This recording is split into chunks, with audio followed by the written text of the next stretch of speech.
नमस्कार, मैं doctor Ramanivas Sharma Raman YouTube channel पर साइंस और टेक्नोलॉजी का कॉम्पिटिटिव सेशन लेकर के बच्चों आपके सामने।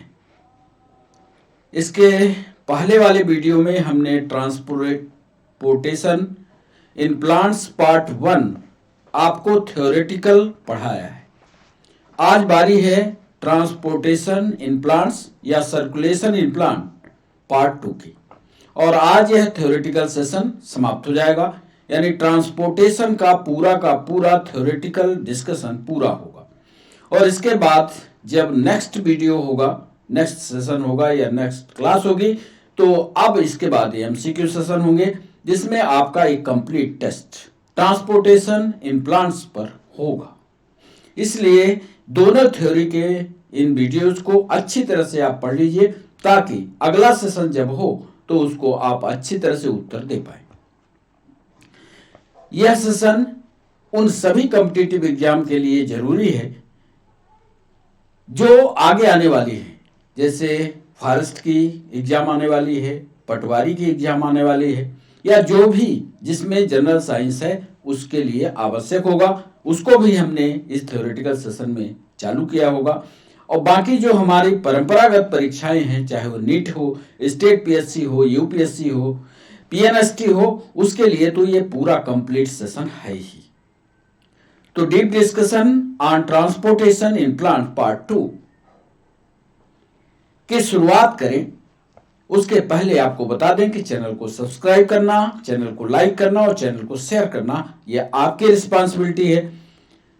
एक चित्र आपके पहले ही पेज पर लगा हुआ है जिसमें जाइलम फ्लोएम दिख रहे हैं। जाइलम फ्लोएम ये दो ऊतक हैं जो पौधों में पाए जाते हैं। इसके पहले वाले सेशन में हमने जाइलम और फ्लोएम के बारे में खूब डिस्कशन किया है। ये दोनों ऊतक बहुत ज्यादा जिम्मेदार हैं ट्रांसपोर्टेशन इन प्लांट्स में, या इनका योगदान जो है वो सबसे ज्यादा होता है पौधों में किसी भी चीज के आदान प्रदान के लिए।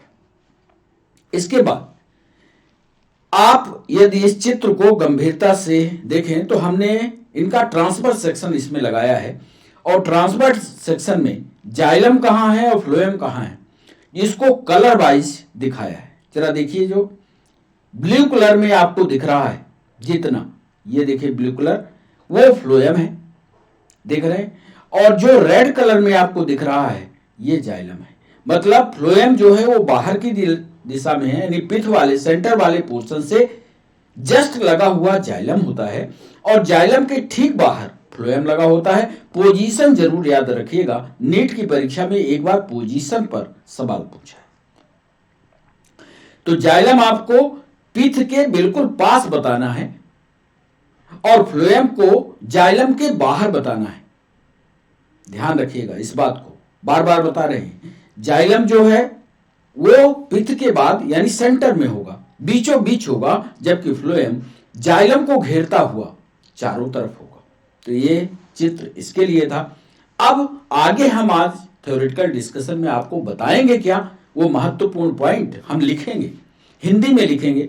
अंग्रेजी वाले बच्चे जो हमारे साथ जुड़ते हैं उनके लिए अंग्रेजी भी बताने की हम कोशिश करेंगे, और जो महत्वपूर्ण पॉइंट बताएंगे उसको समझाने के लिए हमने चित्रों का सहारा लिया है। चित्रों के द्वारा आपको समझा देते हैं, और इसके बाद पूरे सेशन को लिख करके हम आपको समझाएंगे। पहले देखिए ये चित्र जो पहले पेज पर हमने लगाया, हाथ से बनाया इसको। ट्रांसपोर्ट इन प्लांट्स, ट्रांसपोर्ट का मतलब परिवहन हुआ। पौधों में परिवहन कैसे होता है इस बात को दिखाने के लिए हमने एक पौधा बनाया। देखिए ये प्लांट है, प्लांट में ये जड़ वाला हिस्सा है, यानी ये जमीन है, और जमीन के नीचे ये हिस्सा हो गया, ये जमीन के ऊपर वाला हिस्सा हो गया। जमीन के नीचे वाले हिस्से में जड़ है और ऊपर वाले में तना है, और इसके बाद ये पत्ती, डाली और ये सारी चीजें। अब देखिए पहले पॉइंट में हमने लिखा कि root absorb water and minerals. ये जो जड़ है ये पानी का और खनिज पदार्थों का अवशोषण करती है। चलिए पहले पॉइंट में हमने लिखा कि जड़ जो है अब इसके पास, जैसे हम पहले भी बताते आए हैं आपको, कि इसके पास कोई मशीनरी नहीं है कि जैसे हम लोग पानी खींचते हैं नल से तो मोटर चलाया और पानी ऊपर आ गया।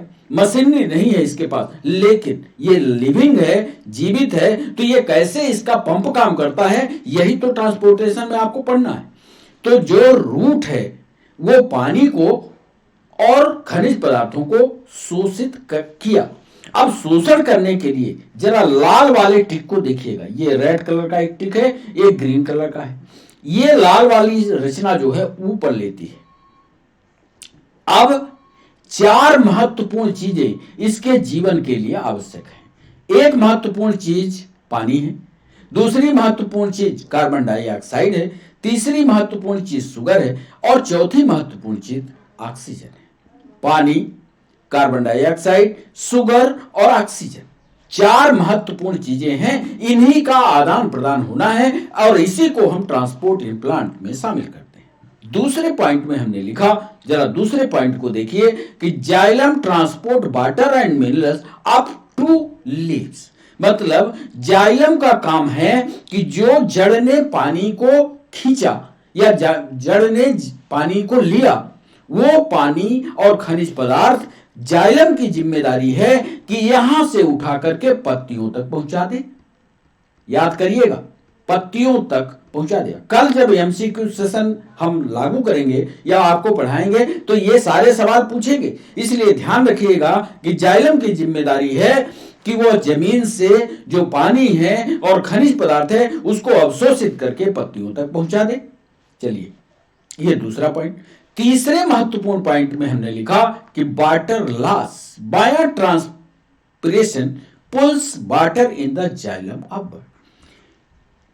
अब ये पानी तो पत्तियों तक पहुंच गया, अब पानी को फिर से जड़ से कैसे खींचा जाए, वही बात कि इसके पास पंप नहीं कि बटन दबाएगा और पानी खींच जाएगा।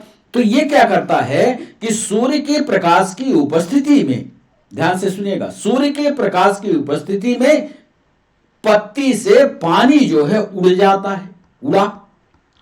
और जब पानी उड़ गया पत्ती से, तो मान लीजिए यहां पानी भरा था, ये पत्ती है, पानी भरा था, ये पानी उड़ गया, तो यहां पर जो खाली स्थान बचा, उस खाली स्थान को कवर करने के लिए नीचे से पानी ऊपर दौड़ता है। खाली स्थान को कवर करने के लिए नीचे का पानी ऊपर दौड़ता है, और ये जो दौड़ने की प्रक्रिया होती है बच्चों ध्यान रखना, इसको कहते हैं ट्रांसपिरेशन पुल। इसका आगे हम जिक्र करेंगे, आगे आपको और बेहतर ढंग से समझाएंगे। तो पानी उड़ा और उस पानी को कवर करने के लिए नीचे वाला पानी ऊपर दौड़ा, और यह प्रक्रिया ट्रांसपिरेशन पुल के द्वारा होती है। एक प्रक्रिया 3 स्टेप में आपने ये समझा। चौथा स्टेप भी समझ लीजिए कि लीव्स टेक इन कार्बन डाइऑक्साइड। जब वो पानी उड़ा रही थी, पत्ती क्या कर रही थी, पानी उड़ा रही थी, इधर से पानी खींच रहा था, पानी के साथ खनिज पदार्थ जा रहा था, इसी बीच में पत्ती कार्बन डाइऑक्साइड को अंदर ले रही थी।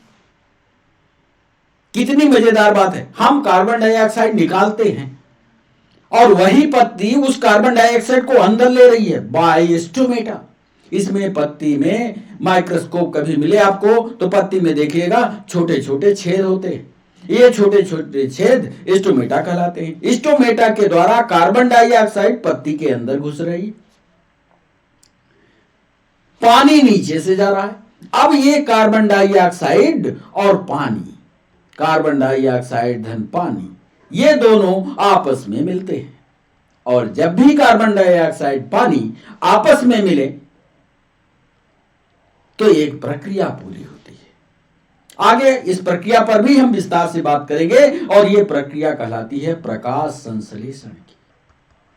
अंग्रेजी में इसको फोटोसिंथेसिस कहते हैं। चूंकि इसे प्रकाश की उपस्थिति में होती है, इसलिए यही लिख लेते हैं कि लाइट की उपस्थिति होनी चाहिए, और इसके लिए एक पिगमेंट की भी जरूरत होती है। इस पिगमेंट को क्लोरोफिल कहते हैं, यह पत्तियों में होता है।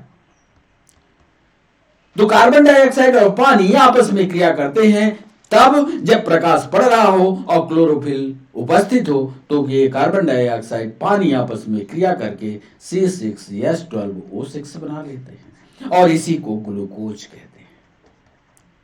यही ये इनका खाना होता है। बन गया खाना साहब। कहां बना खाना? पत्ती में बना। कैसे बना? नीचे से पानी गया और ऊपर से कार्बन डाइऑक्साइड आ गई। सूर्य का प्रकाश पड़ रहा था, ट्रांसपिरेशन चालू था, पानी खींच रहा था, मिनरल जा रहे थे और कार्बन डाइऑक्साइड पानी आपस में मिलते गए, ग्लूकोज का निर्माण होता गया। ये जो प्रक्रिया हुई यही कहलाती है प्रकाश संश्लेषण की। अब ये ग्लूकोज तो बन गया। ग्लूकोज का मतलब यहां आप पूरी सब्जी समझ लीजिए, चावल दाल रोटी सब्जी सब बन गया। अब बन तो गया पत्ती में साहब। अब ये पत्ती में बना हुआ भोज्य पदार्थ अब इस जड़ को चाहिए। इस जड़ ने बहुत सारी मेहनत की, इसने पानी खींचा। अब जड़ तक पहुंचाने की जिम्मेदारी किसकी होगी? या पत्ती के, दूसरे पत्ती के, या पत्तियों तक पहुंचाने की, या पत्तियों के तने तक पहुंचाने की जिम्मेदारी किसकी होगी? तो अब आया 25वें पॉइंट में, that is called phloem. Phloem transport sugar to other plant part. Phloem का काम है कि चलो जो बना है खाना, पूरी सब्जी चावल दाल, इसको फ्लोएम के पास पौधे के विभिन्न भागों में पहुंचा दे।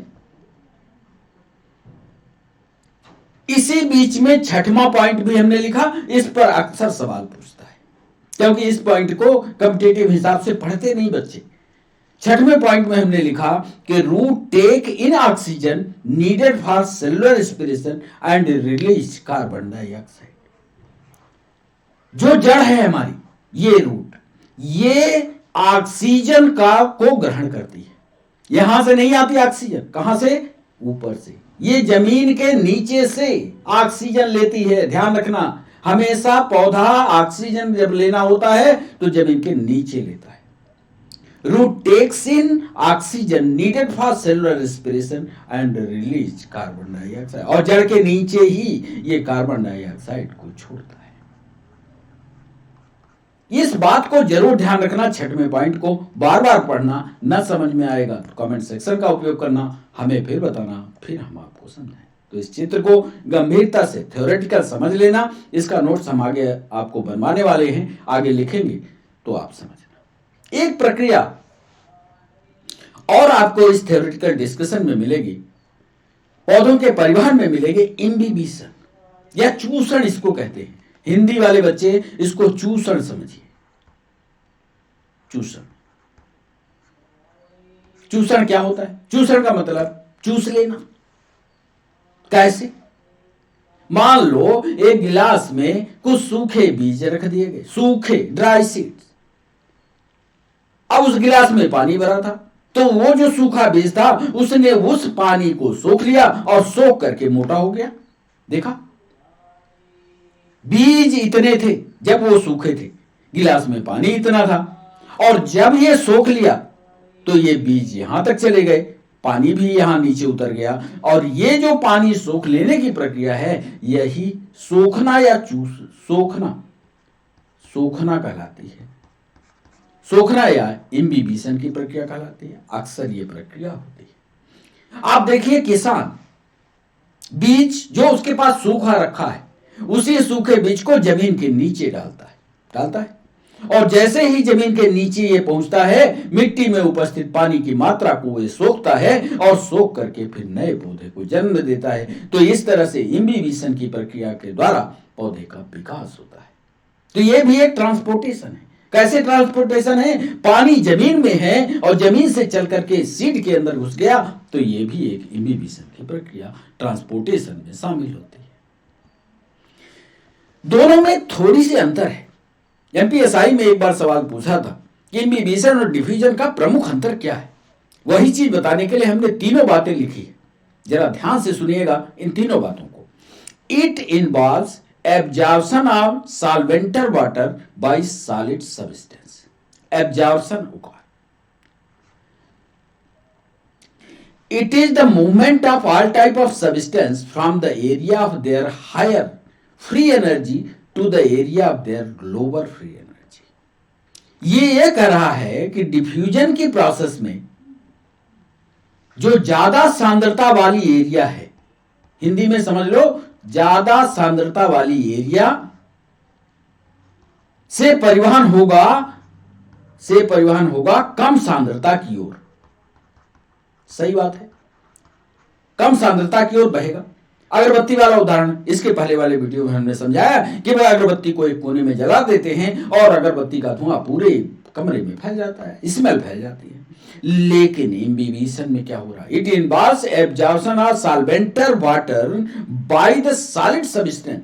इसमें एक शर्त यह है कि जो बीज हो वो बीज सूखा होना चाहिए और सूखे होने वाला बीज उतना ही पानी एब्जॉर्ब करेगा जितनी उसको जरूरत है। ऐसा नहीं है कि वो जितना पानी आप डाल दोगे उतना सोख करके वो फट जाए, ऐसा नहीं करेगा। एक नियत मात्रा में वो उसको सोखेगा अपनी मर्जी के अनुसार। और जब पानी वो सोखता है, पानी अपने अंदर लेता है, तो इसके द्वारा ऊष्मा निकलती है। ये इसकी दूसरी विशेषता है। एक उदाहरण से आपको समझाते हैं, ये उदाहरण जल्दी आपको समझ में आएगा। चूना, कली का चूना आप देखे होंगे, कली का चूना देखा है ना। कली के चूने में आप 2 बूंद पानी डाल दो, 2 बूंद डाल दो। जैसे ही 2 बूंद पानी डालते हो वो उबल करके और बहुत तेज गर्मी करके ऐसे उसको छुओ तो हाथ जल सकता है। ऐसे ही सूखे हुए सीड को पानी के संपर्क में रखो, गर्म हो जाता है। टेस्ट करना, तो it produce heat. It can develop a very high pressure. यह एक अत्यंत तेज दबाव उत्पन्न कर सकता है। यह भी विशेषता है इम्बिबिशन की। मान लो एक बोरे में आपने सूखे हुए सीड रखे थे और वो सूखे सीड पानी के संपर्क में आ गए। अब वो सीड फूलेंगे, फूल करके ये स्थिति होती है कि जिस बोरे में आपने रखा है वो बोरा फट जाए। तो क्या हुआ? प्रेशर क्रिएट हुआ, तभी तो बोरा फट गया। तो यहां पर एक प्रेशर क्रिएट होगा, that is pressure is known as imbibition pressure. यहां पर डिफ्यूजन में कोई प्रेशर नहीं, क्योंकि डिफ्यूजन की प्रोसेस तय है, नियत है कि ये ज्यादा सांद्रता से कम सांद्रता की ओर मूव करेगा और सांद्रता को साम्य अवस्था में ला देगा। कितना भी आप कर लो, सांद्रता साम्य अवस्था में रहेगी, यहां पर कोई प्रेशर क्रिएट नहीं होगा। इसलिए तीनों पॉइंट को याद कर लेना। तीनों पॉइंट पर कल हम जब अगले सेशन में आएंगे तो आपसे ऑब्जेक्टिव ढूंढ कर पूछेंगे। तीनों पॉइंट आपको याद होने चाहिए इम्बिबिशन और डिफ्यूजन के। एक शब्द और आएगा जिस पर कॉम्पिटिटिव सवाल पूछेंगे, सक्रिय परिवहन क्या है? सक्रिय परिवहन किसको कहते हैं? सक्रिय परिवहन वो है, इसके पहले वाले वीडियो में हमने बताया है और आपने सवाल भी पूछा है जब हम क्लास में लाए थे कि साहब सक्रिय परिवहन किसको कहते हैं? सक्रिय परिवहन का मतलब यह है जिसमें ऊर्जा लगाई जाए, कोई काम जबरदस्ती किया जाए, ढोसा जाए, धक्का मारा जाए। नियम क्या है? जिसके पास ज्यादा है, जिसके पास ज्यादा है वो कम की ओर चला जाए। नियम तो ये कम की ओर जाए, ज्यादा कम की ओर जाए। ये प्रकृति का नियम होता है, प्रकृति का नियम है। और यदि मान लो कम की ओर जिसके पास कम है वो कम वाला ज्यादा की ओर चला जाए तो ताकत लगानी पड़ेगी, ऊर्जा लगानी पड़ेगी। कम जा रहा है ज्यादा की तरफ, जिसके पास ऑलरेडी ज्यादा है उसकी तरफ कम वाला भी चला जा रहा है तो ताकत, धक्का उसको लगानी पड़ेगी, यानी ऊर्जा की जरूरत होगी। और जब ऊर्जा की जरूरत पड़ जाए किसी चीज में तो आप समझ लेना, जैसे कोई कमजोर आदमी है उसको धक्का मारना है तो धक्का जब मारोगे तो एक्टिव फोर्स लगाओगे, उसमें एनर्जी लगाओगे, उसको धक्का मारोगे, धक्का मार करके कोई काम करोगे, that is called active transport. यही चित्र हमने बनाया है, यहां देख लेना। अब दोबारा सवाल ये नहीं बनेगा lower concentration of molecule or ion. जो कम सांद्रता है, कम सांद्रता दिख रही, और कम सांद्रता को हमने तीर के निशान के द्वारा ज्यादा सांद्रता की ओर धकेल दिया। ये हमारी ताकत थी क्योंकि हमने एटीपी का उपयोग किया, यानी ताकत का इस्तेमाल किया। और ये एटीपी जब ताकत में उपयोग कर लिया जाता है तो एडीपी और इनऑर्गेनिक फास्फेट में टूट जाता है, और यदि यही प्रक्रिया एडीपी प्लस इनऑर्गेनिक फास्फेट कर दिया जाए तो यह प्रक्रिया एटीपी बना देती है। बड़ा सरल है, बड़ा इंटरेस्टिंग चैप्टर है ट्रांसपोर्टेशन ऑफ प्लांट। इसको थोड़ा पढ़ना, ये एक्टिव ट्रांसपोर्ट की श्रेणी में आता है, क्योंकि पैसिव भी आएगा। पैसिव ट्रांसपोर्ट में क्या होता है, ये देख लो, ज्यादा सांद्रता है, दिख रही है, और ज्यादा सांद्रता कम सांद्रता की ओर जा रही। चलो जाने दो भाई, उसके पास नहीं है, गरीब है, उधर बढ़ने दो, कोई दिक्कत नहीं है, गरीब खा रहा है, ये प्रभु की माया है, प्रभु की लीला है। ज्यादा वाला कम वाले की मदद कर रहा है, यहां कोई एनर्जी लगाने की जरूरत नहीं है, भगवान सबको देखता है, भगवान कर रहा है, तो इसको कहते हैं पैसे। एक्टिव कब कर रही हैं, जरा देख लो, आपके सामने उसका उदाहरण हमने लगाया है। इसी पर सवाल, कई सवाल पूछता है कि एक्टिव ट्रांसपोर्ट में क्या ऊर्जा की जरूरत है, कि पैसिव ट्रांसपोर्ट में ऊर्जा की जरूरत है। आज के बाद आप ये उत्तर बताओगे कि साहब एक्टिव ट्रांसपोर्ट में ऊर्जा की जरूरत होती है, जबकि पैसिव ट्रांसपोर्ट में ऊर्जा की जरूरत नहीं। एक और सवाल एक बिंदु पर पूछता है, ascent of sap. Ascent of sap में हिंदी में इसको कहते हैं रसारोहण। हिंदी यदि आप पढ़ते होगे तो रस धन आरोहण इसको बोलते हैं, मतलब कोई लिक्विड चीज का आरोहण हो जाए, चढ़ना हो जाए। तो देख लो, आपको दिखाते हैं कैसे रस का आरोहण हो रहा है, रस कैसे चढ़ रहा है। देखो, ये जड़ में रूट हेयर होते हैं, ये जड़ होती है, ये मूसला जड़ हो गई, इसमें ये साइड वाली जड़ हो गई, इसमें पतले पतले धागे जैसी रचनाएं होती हैं, ये कहलाते हैं रूट हेयर। यही रूट हेयर पानी को एब्जॉर्ब करते हैं। देखो, ये root hair pushes water to osmosis की प्रक्रिया होती है। ऑस्मोसिस पहले वाले वीडियो में हम खूब डिस्कस कर चुके हैं। ऑस्मोसिस की प्रक्रिया के द्वारा रूट हेयर पानी को सोखता है, सोखने के बाद ये रूट हेयर जब पानी की मात्रा यहां बढ़ गई तो ये तने की ओर बढ़ता है, क्योंकि यहां पानी की मात्रा कम है, पानी की मात्रा कम है। अब यहां ऑस्मोसिस की प्रक्रिया जारी है। ऑस्मोसिस की प्रक्रिया है कि जब विलायक का विलेय में परिवहन शुरू हो जाए, अर्धपारगम्य झिल्ली होना जरूरी है, यह शर्त है, तो यह प्रक्रिया तो जारी है। तो ये जारी प्रक्रिया में पानी इधर बढ़ रहा है, तो ये तने में ऊपर की ओर चढ़ रहा है। जबकि नियम क्या है, नियम ये है कि जब पानी बहे तो ऊपर से नीचे ढाल हो तब बहे।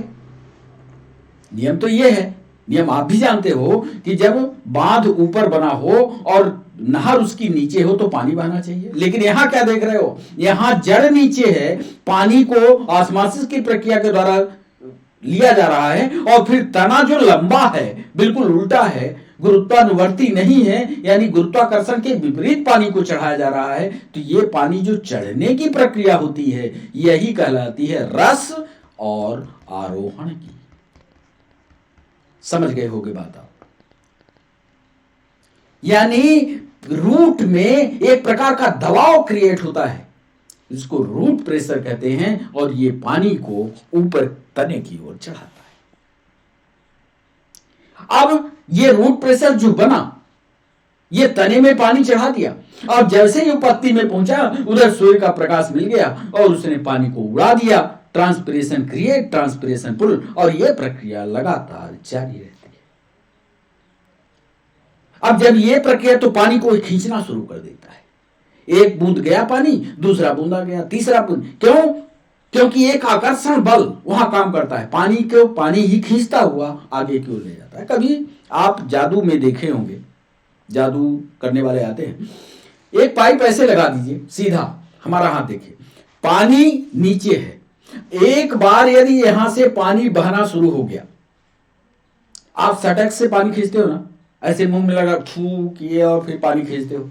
एक बार यदि पानी बहना शुरू हो गया तो तब तक भले कितने ऊंचाई में सटक हो आपका, एक बार यदि बहना शुरू हो गया तो वो तब तक बहता रहता है जब तक एक कोहेसिव फोर्स काम करता रहता है। बीच में गैप नहीं होना चाहिए, बीच में एयर बबल नहीं आना चाहिए। यदि एयर बबल आ गया तो फिर सप्लाई आपकी रुक जाएगी। ऐसा टेस्ट करिएगा, टेस्ट न किए होगे तो करिएगा, वही है एशियन टॉपसेट। इसको आगे हम विस्तार से लिखवा देते हैं आपको। और एक और प्रक्रिया पर सवाल कॉम्पिटिटिव एग्जाम में पूछा जाता है, वो कहलाती है बाष्पोत्सर्जन की। बाष्पोत्सर्जन की, ये भी इसको ट्रांसपिरेशन कहते हैं। ट्रांसपिरेशन क्या है? ट्रांसपिरेशन है, पहली प्रक्रिया देखिए, वाटर एब्जॉर्ब बाय रूट, पानी जो है सोखा गया, ये देखो सूखा। फिर ये कहां गया? पानी को देखो पहुंचा रहे हैं तने में, तने से कहां गया साहब? पत्ती में गया। अब पत्ती में जब गया तो water vapour last from leaf pores in transpiration. अब जब ये पानी लगातार यहां खींचते खींचते तने में गया, पत्ती में गया, तो जैसे ही इसको सूर्य का प्रकाश मिला, ये गर्म हुई पत्ती, इसके स्टोमेटा खुले, और स्टोमेटा खुलने के कारण ये पत्ती का पानी बाहर चला, बाहर उड़ गया। पत्ती से स्टोमेटा के द्वारा पानी का उड़ जाना, यही प्रक्रिया कहलाती है बाष्पोत्सर्जन की। तीनों स्टेप लिखा है, तीनों को क्रम से नाम भी दिया है कि पहली प्रक्रिया में क्या हो रहा है, वाटर एब्जॉर्ब बाय रूट, दूसरी प्रक्रिया में लिख दिया water travels up through plant, और तीसरी प्रक्रिया में water vapour last from leaf pores in transpiration. तो एक प्रक्रिया ये भी आप पढ़ोगे आज थ्योरेटिकल डिस्कशन में। एक और प्रक्रिया पर नीट में भी सवाल पूछा है, यूपीएससी में सवाल पूछा है, गटेशन या बिंदु स्राव। बिंदु स्राव, बिंदु का मतलब बिंदु पॉइंट, और स्राव का मतलब निकलना। जरा आप कभी घास ओस के पास जाइए या इस तरह की पत्ती के पास जाइए, तो आपको पत्तियों के किनारे किनारे इस तरह के पानी की बूंदें लगी हुई मिलेंगी। यहां नहीं, बीच सेंटर में नहीं, कहां? पत्तियों के किनारे किनारे, ये किनारे पर, ये पत्तियों के किनारे पर पानी की बूंदों का उपस्थित होना, यही कहलाता है बिंदु स्राव। हिंदी में बता दिया, अंग्रेजी में लिख दिया अंग्रेजी वाले बच्चों के लिए, guttation is the appearance of drops of xylem cell on the tip or the edge of leaves of some vascular plants such as grasses। हमने घास की बात की, छोटे पौधे में अक्सर दिखता है। Guttation is not confused with due which condensed from the atmosphere onto the plant surface, secretion of water on the surface of leaves through specialized pore or hydrothores। कुछ लोग ये शंका करते हैं, आपको भी बता दें, कुछ लोग ये शंका करते हैं कि ठंडी का समय है, ओस पड़ी होगी पत्तियों के किनारे, ये ओस वाला पानी है, गलत सोचते हैं ना, ये ओस का पानी नहीं। गटेशन उन पत्तियों में होता है, या हाइड्रोथोट्स होते हैं, या छोटे छोटे पोर्स किनारे होते हैं, जो अंदर के पानी को रेगुलर प्रोसेस में निकालते हैं। ये कोई ओस की बूंद नहीं है। तो जब पत्तियों के किनारे पर पाए जाने वाले पोर्स के द्वारा पानी का निष्कर्षण इस तरह से होता है, जैसे पानी के बूंद जैसा, इस प्रक्रिया को बिंदु स्राव या गटेशन कहते हैं। चलिए आइए महत्वपूर्ण सेशन पर, इसमें हम आपको थ्योरेटिकल अब लिखा देते हैं, इसी तरह का नोट्स आप बनाने की कोशिश कीजिएगा। इसके पहले यदि आपको याद होगा तो प्लाज्मोलिसिस की प्रक्रिया हमने पहले वाले वीडियो जरूर पूरा पढ़िएगा। यदि आपने पूरा वीडियो नहीं पढ़ा तो अगला सेशन जो हम एमसीक्यू का सेशन या एफएलटी लाएंगे, उसको आप अच्छी तरह से पढ़ नहीं पाओगे, उत्तर नहीं कर पाओगे। इसलिए दोनों वीडियो को लगातार 1 बार 2 बार 3 बार पढ़िएगा, ताकि आपसे एमसीक्यू का सेशन बने। आइए इन डिविजन से पहले पॉइंट को शुरू करते हैं। पहला पॉइंट हम लिखने जा रहे हैं कि बीजों यानी सीड, बीजों व सूखी लकड़ियों,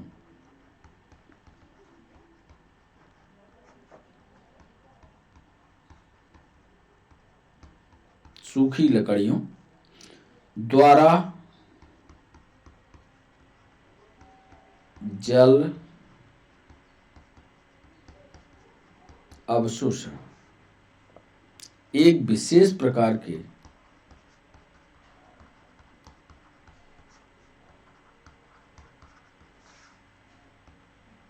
एक विशेष प्रकार के विसरण द्वारा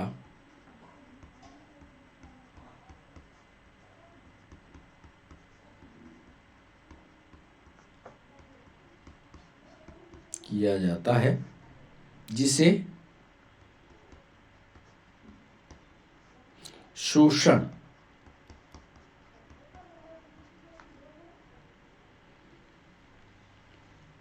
या स्पेलिंग देखिएगा, इम्बिबिशन,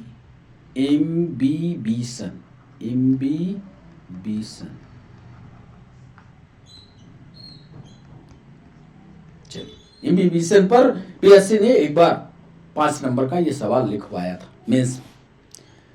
चूषण क्या है? जब सूखी लकड़ी हो या सूखा बीज हो फूल जाए, या सूखी लकड़ी हो रखी हो बरसात में वो फूल जाती है, तो ये प्रक्रिया इम्बिबिशन की कहलाती है। अगला पॉइंट जो हम लिखने जा रहे हैं उस पर 3-4 ऑब्जेक्टिव बनेंगे, इसकी आप एनालिसिस करिएगा। पानी, वाटर, मिनरल यानी खनिज, तथा भोजन।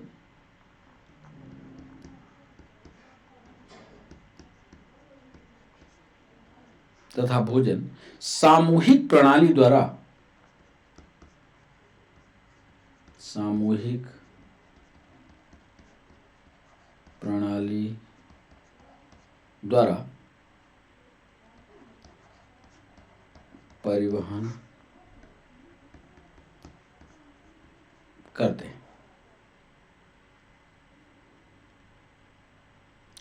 दो बिंदुओं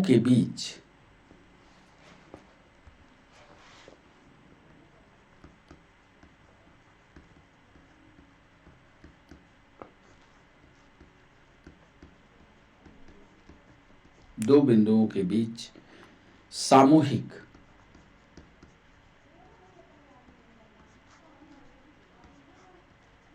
या थोक प्रवाह तंत्र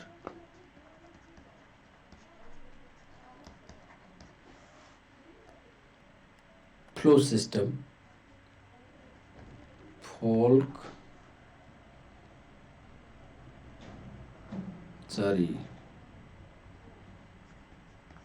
बल्क फ्लो सिस्टम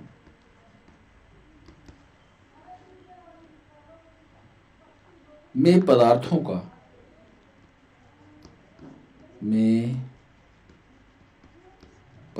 का एक स्थान से दूसरे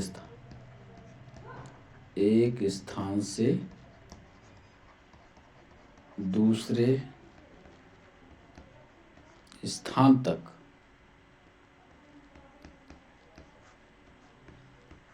परिवहन, एक स्थान से दूसरे स्थान तक परिवहन। दो बिंदुओं के बीच, अब देखिएगा ऑब्जेक्टिव यहां पकड़िएगा, एक स्थान से दूसरे स्थान तक परिवहन, दो बिंदुओं के बीच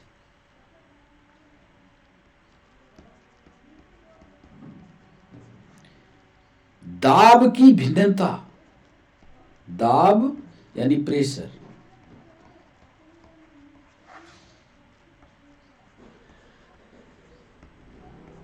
की भिन्नता के परिणाम स्वरूप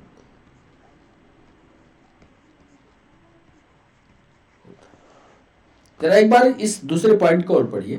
पानी, मिनरल और इसके साथ भोजन, ये जो सामूहिक प्रणाली है यानी टोटल ट्रांसपोर्टिंग सिस्टम पौधे का, यदि ये मान लिया जाए कि इसके दो बिंदु हैं, मान लीजिए एक बिंदु ए है और दूसरा इसका बिंदु बी है, मान लिया ये दो बिंदु हैं, इन दो बिंदुओं में जब भोजन ए बिंदु से बी बिंदु की ओर जाता है तो इसके बीच सिर्फ एक दाब ही ऐसी चीज है, दाब ही एक ऐसा कारक है जो इसके प्रवाहन में महत्वपूर्ण भूमिका निभाता है। यानी आपसे पूछा जाए कि कौन सा ऐसा भौतिक कारण है जिसके कारण भोजन का आदान प्रदान या मिनरल का आदान प्रदान या पानी का आदान प्रदान होता है, तो याद रखिएगा दाब या प्रेशर एक ऐसा कारक है जो इसके लिए जिम्मेदार होता है। तो याद रखिएगा प्रेशर बहुत बड़ा कारक है ट्रांसपोर्टेशन इन प्लांट्स में।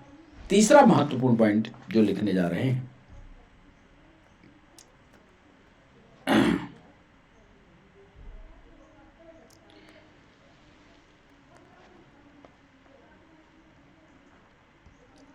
जल खनिज, जल खनिज माने मिनरल, जल खनिज मूल रोम से होकर, रूट हेयर से होकर, उधर चित्र दिखाया है, रूट हेयर से होकर विसरण की प्रक्रिया के द्वारा, विसरण की प्रक्रिया द्वारा अवशोषित किया जाता है।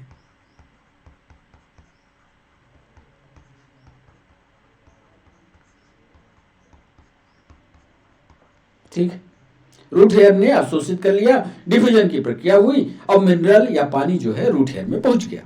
दूसरी जो कॉम्पिटिटिव पॉइंट है, अब नोट कीजिएगा, जल एक बार यानी पानी एक बार अवशोषित होने के पश्चात, अवशोषित होने के पश्चात, नीट वाले बच्चे जरा ध्यान से सुनना, पानी एक बार अवशोषित होने के पश्चात, कहां अवशोषित हो गया? रूट हेयर में अवशोषित हो गया। पानी एक बार अवशोषित होने के पश्चात दो भिन्न पथों, दो भिन्न मतलब डिफरेंट, भिन्न पथों, रास्तों, दो भिन्न पथों, ए में लिखिएगा पहला पथ, पहला पथ, पानी पहुंच गया है रूट के हेयर के द्वारा रूट में, पहला पथ एपोप्लास्ट पथ, एपोप्लास्ट पथ, और बी में लिख रहे हैं सिम्प्लास्ट पथ, दूसरा पथ सिम्प्लास्ट पथ। पानी जब एक बार अवशोषित होता है तो उस पानी के अवशोषण के बाद दो रास्ते बनते हैं। इन दो रास्तों में एक पथ होता है एपोप्लास्ट, दूसरा होता है सिम्प्लास्ट। एपोप्लास्ट पथ जड़ की गहराई तक, दोनों पथ, पहला पथ हो चाहे दूसरा पथ हो, ये दोनों पथ जड़ की गहराई तक, जड़ की गहराई तक, जड़ की गहराई तक गति करता है।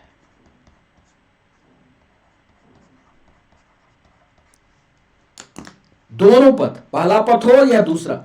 एक सवाल यूपीएससी ने पूछा था कि जल और खनिज रूट हेयर के द्वारा अवशोषित होते हैं, जल का प्रभावी मार्ग कितने? 2, 1, 3।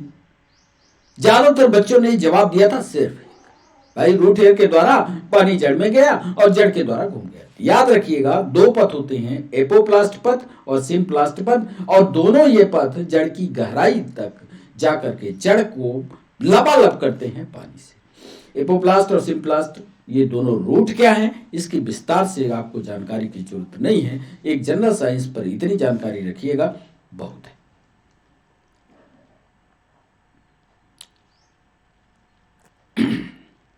चौथा एक महत्वपूर्ण पॉइंट, प्लांट्स के द्वारा जल का अवशोषण, प्लांट्स के द्वारा जल का अवशोषण दो प्रक्रियाओं द्वारा होता है। दो प्रक्रियाओं द्वारा, ये तो आप भी जानते हो। इसका डिस्कशन हम चित्र में कर चुके हैं। दो प्रक्रियाएं कौन कौन सी हैं? एक को कहते हैं एक्टिव या सक्रिय एब्जॉर्प्शन, सक्रिय अवशोषण, और बी को कहते हैं पैसिव एब्जॉर्प्शन यानी निष्क्रिय अवशोषण। एक्टिव में एनर्जी की जरूरत है, पैसिव में किसी भी प्रकार की जरूरत नहीं है। ज्यादा विस्तार से इसको भी समझने की जरूरत नहीं है। इतने में यदि कॉम्पिटिटिव सवाल पूछेगा तो याद रखिएगा, प्लांट्स में जल का अवशोषण दो प्रक्रियाओं से होगा, एक्टिव और पैसिव के द्वारा। 5वां महत्वपूर्ण पद,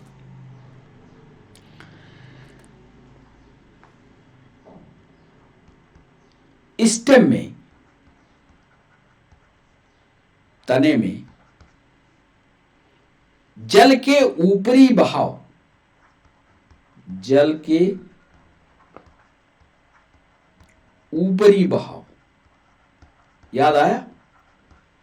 जड़ से पानी कहां जाएगा? स्टेम में जाएगा। तो जड़ से जो पानी स्टेम में उल्टी दिशा में जा रहा है, चढ़ाई में जा रहा है, तो जड़ से तने के ऊपरी बहाव, ऊपरी बहाव की क्रिया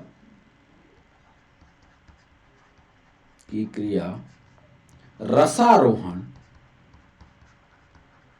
उधर समझा दिया है चित्र में।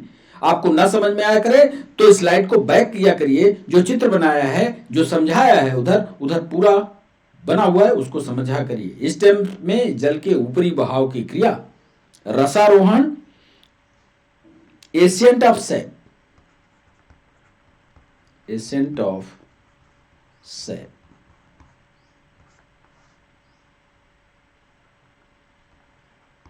कहलाती है।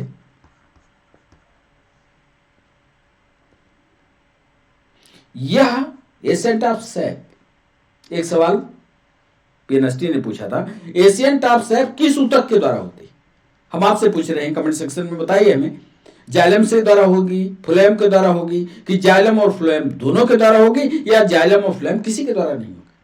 पता हो तो लिखिए कमेंट सेक्शन में। स्टेम में जल के ऊपरी बहाव की क्रिया रसारोहण कहलाती है, या किसके द्वारा होती है? यदि आपके पास जानकारी है तो उत्तर लिखिए कमेंट सेक्शन में, नहीं तो हम तो लिखेंगे ही। स्टेम में जल के ऊपरी बहाव की क्रिया को रसारोहण कहलाती है। यह मुख्यतया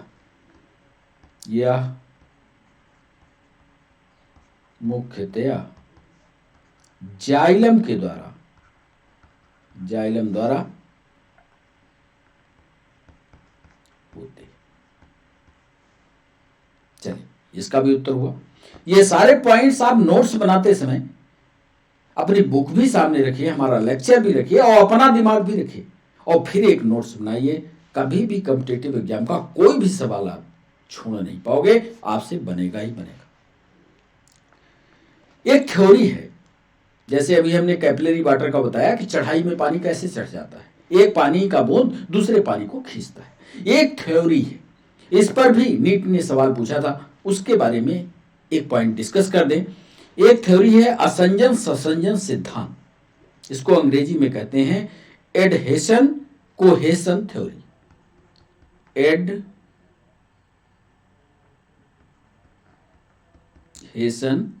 एंड कोहेशन थ्योरी।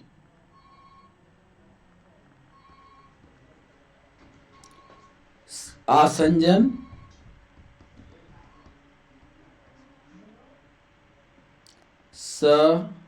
ससंजन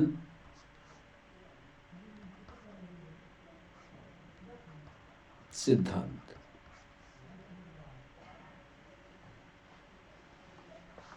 ये है क्या? बाष्पोत्सर्जन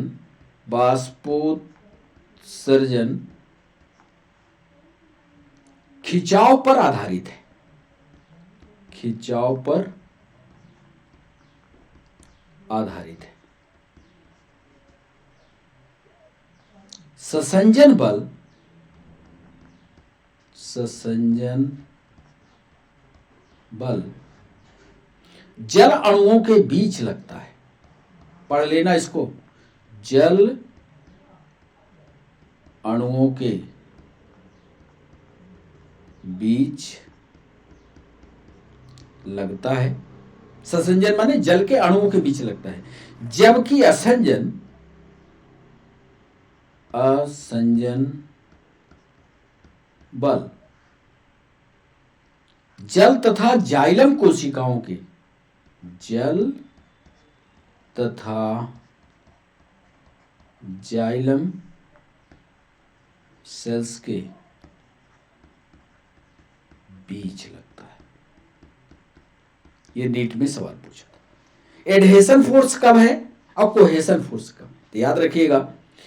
ससंजन जो है समान चीजों के बीच, यानी पानी से पानी के बूंद के बीच। एडहेशन कब, पानी और जाइलम कोशिका के बीच में जब बल लगता है तो उसको असंजन बल कहते हैं। और ट्रांसपिरेशन की प्रक्रिया इसी के द्वारा पूरी।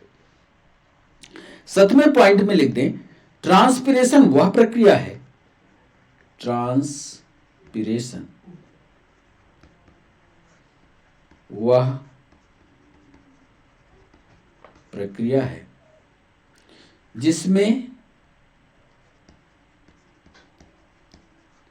वायवीय भागों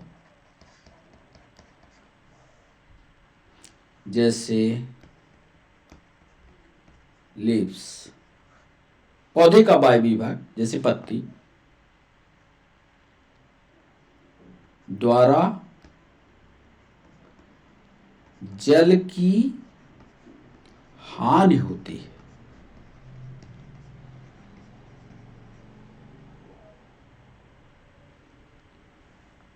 यह 4 प्रकार का होता है, यह 4 प्रकार का,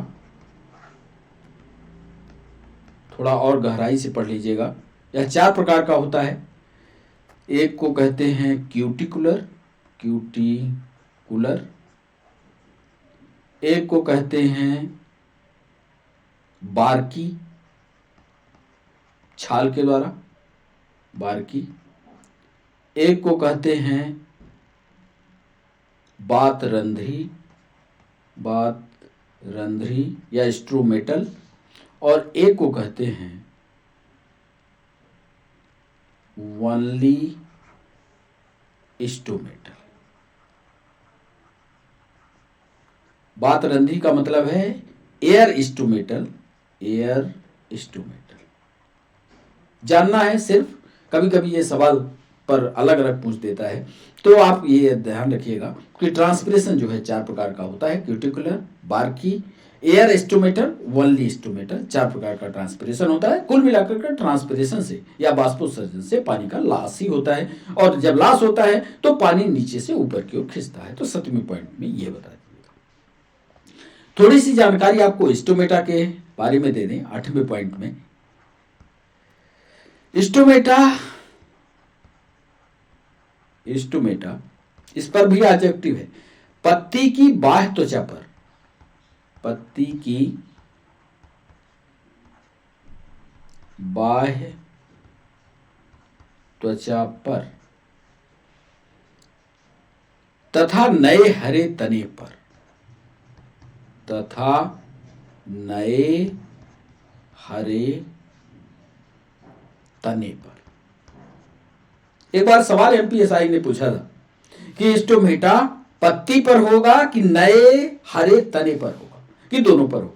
ज्यादातर बच्चों ने जवाब दिया था कि सिर्फ पत्ती की सतह पर होगा, इसीलिए दोनों लिख रहे हैं। पत्ती की बाह्य त्वचा पर तो है ही है, नए हरे तने पर भी होता है, ये ध्यान रखिएगा, दोनों पर होता है स्टोमेटा। ऑब्जेक्टिव तैयार रखिएगा। नए हरे तने पर उपस्थित, नए हरे तने पर उपस्थित छिद्रों को कहते हैं।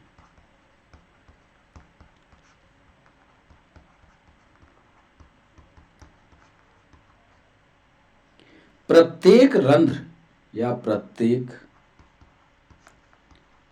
स्टोमेटा दो कोशिकाओं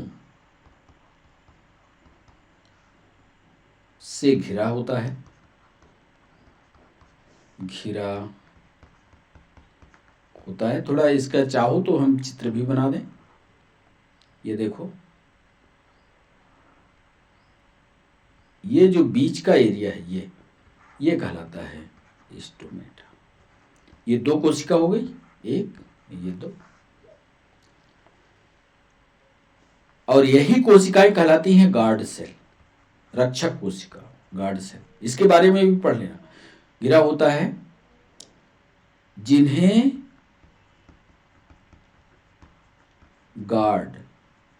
गार्ड सेल कहते हैं।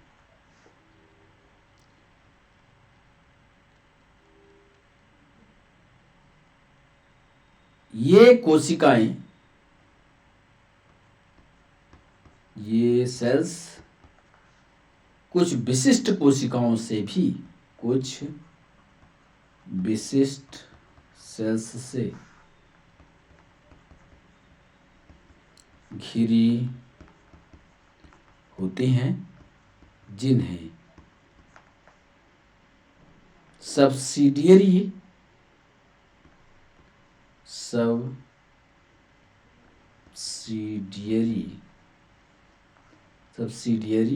और एक्सेसरी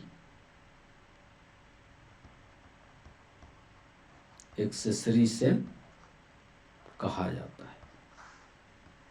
कभी इस पर भी ऑब्जेक्टिव तैयार कर सकता है कि सिर्फ गार्ड सेल होती है कि उसकी सहायक कोशिका भी होती है। तो याद करिएगा, गार्ड सेल भी होगी, अर्धचंद्राकार अवस्था में होगी, बीच में छेद होगा, और इसके अलावा कुछ विशिष्ट कोशिकाएं भी इसके साथ जुड़ती हैं। ये कहलाती हैं सब्सिडियरी या एक्सेसरी सेल।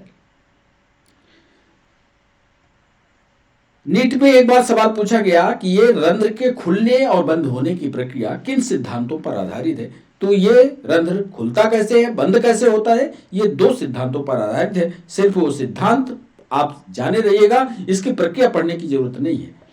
रंध्रों के खुलने, स्टोमेटा के खुलने और बंद होने की प्रक्रिया, दो सिद्धांतों पर आधारित है। सिर्फ दो सिद्धांत आप जाने रहिएगा। ए सिद्धांत starch sugar hypothesis, starch sugar hypothesis, मतलब स्टार्च जो है शुगर में कन्वर्ट होगा या शुगर स्टार्च में कन्वर्ट होगा, इसी कारण रंध्र खुलते या सांद्रता में परिवर्तन होता है। ज्यादा विस्तार से नहीं जानना है, पर यह जानना है कि स्टार्च शुगर हाइपोथेसिस क्या होती है। बी में लिखे देते हैं, पोटेशियम आयनों के theory of active potassium ion transport, active potassium ion transport, एक ये भी थ्योरी। तो दोनों थ्योरी को आप जाने रहिएगा, इसकी मैकेनिज्म मत जानिएगा। स्टोमेटा कैसे बंद होता है, कैसे खुलता है, ये दो सिद्धांतों पर आधारित है। स्टार्च शुगर हाइपोथेसिस एक सिद्धांत है और दूसरा सिद्धांत थ्योरी ऑफ एक्टिव ट्रांसपोर्ट है। तो ये दोनों याद रखिएगा। 10वें पॉइंट में एक और प्रक्रिया आपको समझा दें। बिंदुस्राव या गटेशन क्या है? GUTTATION या बिंदुस्राव वह घटना है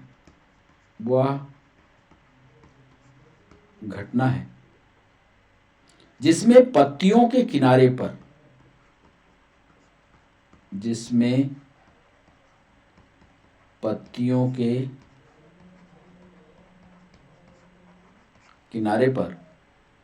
जल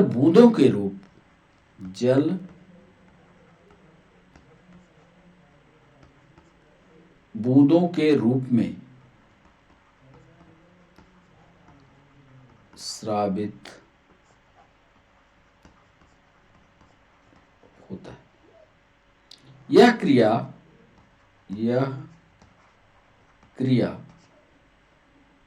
पत्तियों के किनारों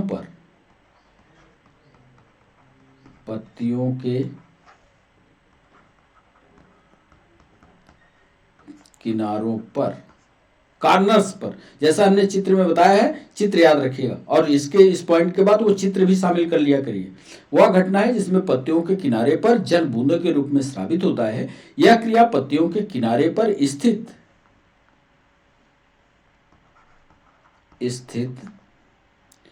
विशिष्ट आकृत जलरंध्रों के द्वारा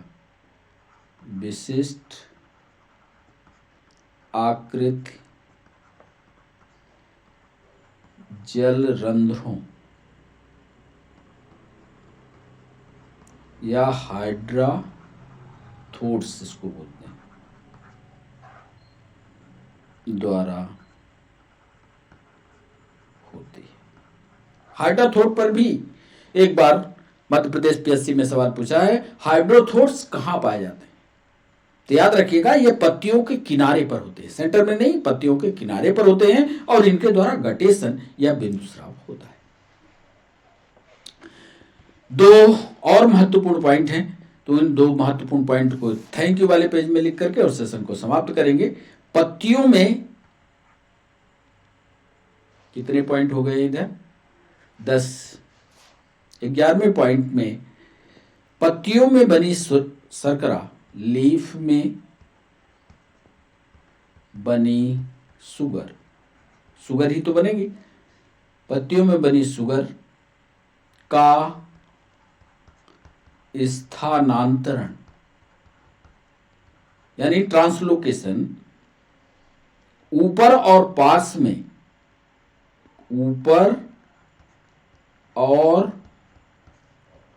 में, माने बगल में और ऊपर और पार्श्व में फ्लोएम के द्वारा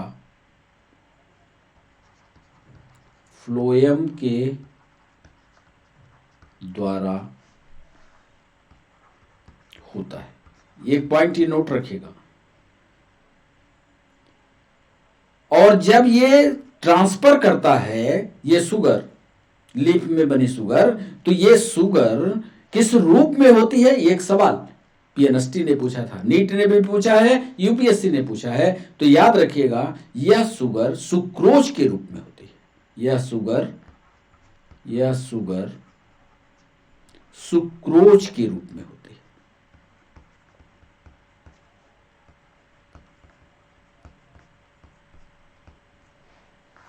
अंतिम पॉइंट लिख दे। अंतिम पॉइंट है कार्बनिक विलेयों का, कोई कार्बनिक पदार्थ है, कार्बनिक विलेयों का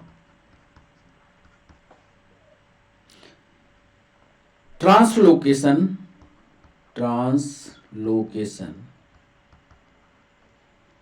या स्थानांतरण मेटाबॉलिक प्रोसेस है, उपापचयी क्रिया है। नोट करिएगा, बड़ा इंपॉर्टेंट पॉइंट है, मेटाबॉलिक प्रोसेस है, उपापचयी प्रक्रिया है। जो हाइड्रोस्टेटिक प्रेशर के कारण,